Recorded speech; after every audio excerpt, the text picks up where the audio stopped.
مسیح میں سب کو سلام۔ ایکچولی میں آج آپ لوگوں کے ساتھ اس ویڈیو کے نسبت سے کچھ شیئر کرنا چاہ رہا ہوں۔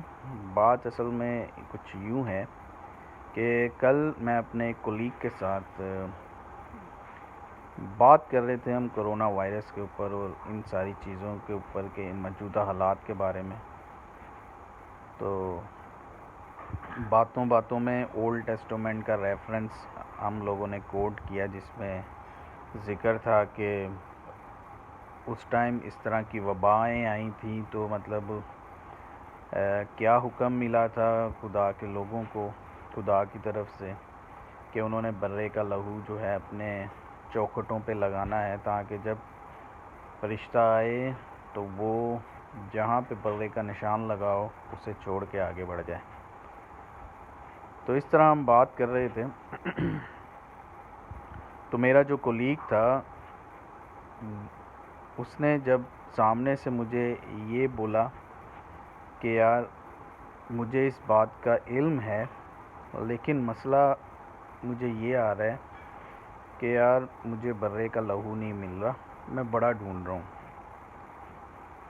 تو میں دلی طور پہ بڑا میرے کو اس کی یہ بات سن کے افسوس ہوا کہ مطلب یار کہنے کا مطلب یہ ہے کہ 25-26 اس سے زیادہ ایج ہے اس بندے کی، اور اسے آج تک مطلب اس چیز کے بارے میں پتہ ہی نہیں ہے کہ برے کے لہو کی ہم کیا بات کر رہے ہیں۔ موجودہ دور میں تو مطلب کہاں سے برے کا لہو ڈھونڈے گا؟ تجھے پتہ ہی نہیں کہ ہمارا نجات دہندہ بے عیب برا یسوع مسیح ہے۔ مطلب کہنے کا آپ اس چیز کے بارے میں کیا سوچتے ہیں کہ مطلب کہاں پہ کمی ہے، کس چیز میں لیکنگ ہے کہ ہمارے گھروں میں مسیحیت کا ذکر نہیں ہوتا، یا ہم کوئی ایسے ڈسکشن نہیں کرتے، یا وہ چرچ نہیں جاتا، یا ہمارے لیڈر صاحبان نے کبھی مطلب اپنی بھیڑوں کے اوپر کام نہیں کیا، یہاں پہ بھیڑوں کو اس طرح کی نالج نہیں دیا۔ میں جو اس کی یہ بات سن کے میرے کو بڑا دلی افسوس ہوا کہ ہمارے جو لوگ ہیں، ہمارے جو لیڈرز ہیں، they are focusing on preaching.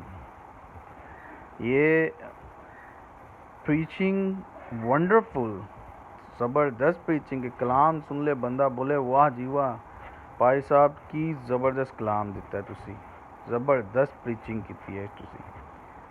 لیکن ہم لوگوں کو، پاسٹر صاحبان کو، جو ہمارے رہنما ہیں، انہیں بہت ہی زیادہ فوکس کرنا ہے پریچنگ کے ساتھ ساتھ ٹیچنگ میں بھی۔ بپتسمہ دے دیا، اس سال میں اتنے بپتسمے ہو گئے، اس ماہ میں اتنے بپتسمے ہو گئے۔ Baptism is a commandment of God, جو آپ نے نہیں، بپتسمہ لینے والے نے کمانڈمنٹ پورا کیا ہے، اس کے بعد آپ کا کام شروع ہوتا ہے۔ نئی زندگی دی۔ اب ایک واقعہ میں کوٹ کرنا چاہوں گا۔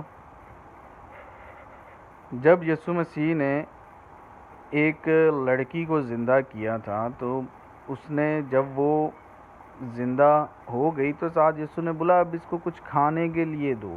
تو اسی طرح جب کوئی نئی زندگی پاتا ہے اپنی پرانی زندگی کو دفن کر کے، تو اس کے بعد پریچرز، لیڈرز کا کام ہے انہیں کچھ کھانے کے لیے دیں۔ پریچ کر لیا انہوں نے، کمانڈمنٹ اوبے کر لیا، اس کے بعد آپ کو ٹیچ کرنا ہے تاکہ وہ فیتھ فل رہیں۔ اور کھانے کے لیے دو، یہ کام پریچر کا ہے، ٹیچر کا ہے۔ تو میں اپنے لیڈرز سے یہ گزارش کروں گا کہ اگر اس طرح کے آج کے موجودہ دور میں بھی لوگ مطلب صرف پریچنگ لے رہے ہیں اور ٹیچنگ نہیں لے رہے، تو تو یہ a point to be think on، مطلب اس کے بارے میں ایک ایسا ہے کہ ہم لوگوں کو نقطۂ نظر ہے، سوچ بنانا چاہیے کہ ہمیں ٹیچنگ پہ بھی فوکس کرنا ہے پریچنگ کے ساتھ ساتھ۔ اگر آپ کو میری بات سے سہمت ہیں یا اتفاق کرتے ہیں تو کائنڈلی یہ میسیج جو ہے ہمارے ٹیچرز، ہمارے پریچرز، ہمارے لیڈرز تک پہنچائیں، تاکہ ہر ایک جان جو ہے وہ سیو ہو، کوئی جان ہلاک نہ ہو۔ شکریہ۔